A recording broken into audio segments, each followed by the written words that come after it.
Olá, queridos amigos, gratidão pela oportunidade de estar aqui, podendo conversar com vocês, trazendo um pouco mais de explicações sobre esse capítulo tão importante para os nossos estudos sobre relacionamentos amorosos.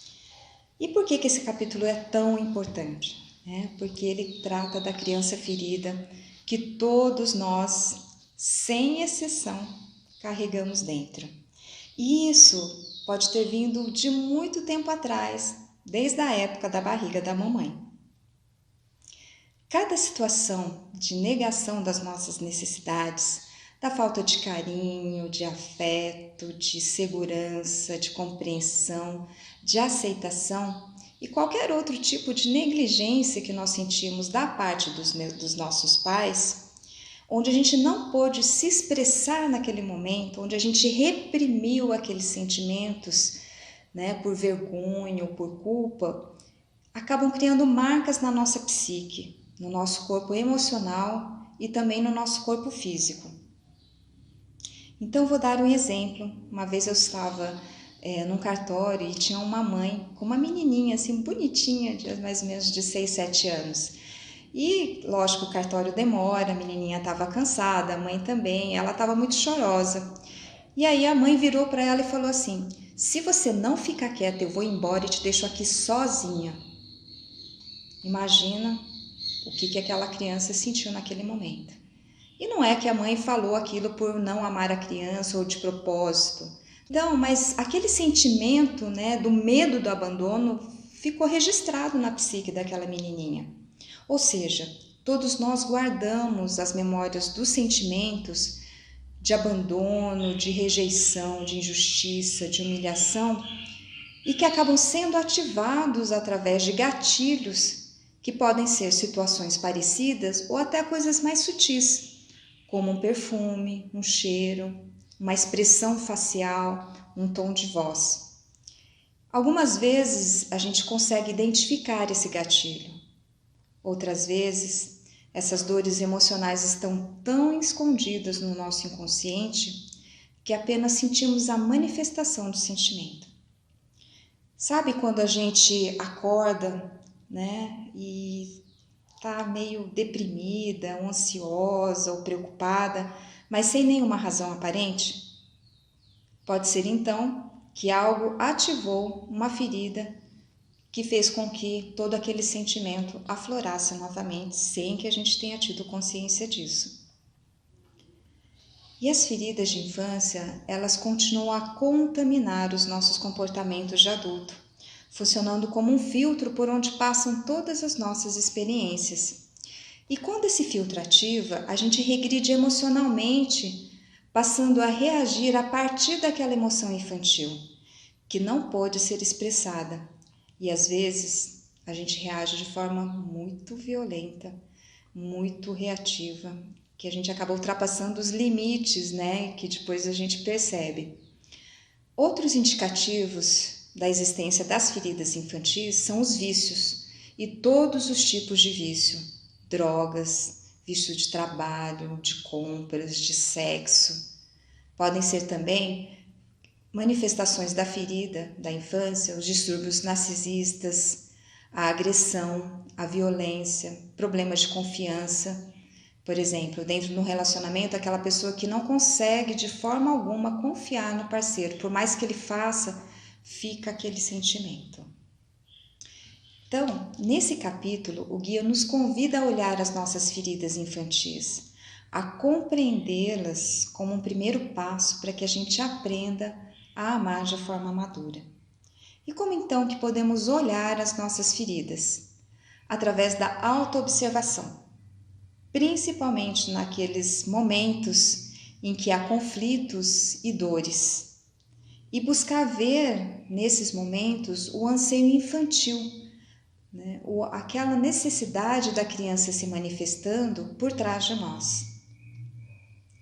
Compreendendo que, apesar da situação atual ter desencadeado um sentimento de abandono, injustiça ou qualquer outra negatividade, e ver que a raiz está lá atrás, faz com que a situação atual se suavize, que ela perca sua força. E não é que a dor vai sumir, mas vai ser possível a gente não nos identificar tanto com o que está acontecendo nesse momento.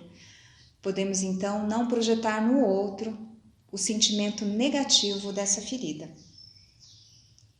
E é principalmente nos relacionamentos amorosos que vamos usar da lente dessas feridas, porque é nele que vamos buscar inconscientemente tudo aquilo que a gente não teve dos nossos pais. Então, papai e mamãe são culpados das minhas feridas? Não, porque eles também não receberam amor maduro, porque eles também sofreram falta, porque eles também tiveram não atendidas as suas necessidades infantis. E será que nós agora, como pai e mãe, estamos sendo tão perfeitos quanto a gente gostaria que os nossos pais fossem? Fica a reflexão. Para apaziguar os nossos relacionamentos com os nossos pais, é muito importante resgatar esses sentimentos que nós nutrimos contra eles, sentimentos de dor, de raiva, de tristeza, de mágoa, e que por vergonha ou culpa acabamos escondendo de nós mesmos.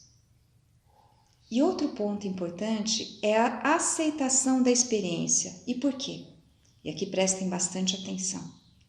Se uma experiência é vivida na não aceitação, ou seja, em meio a julgamento, culpa, medo, remorso ou outra negatividade, nós vamos continuar atraindo de forma constante circunstâncias e pessoas que vão fazer reviver essa experiência. Então, por exemplo, se eu tive um pai alcoólatra e não aceitei isso, é muito provável que eu vá acabar me casando com um homem alcoólatra ou a que venha a desenvolver o alcoolismo.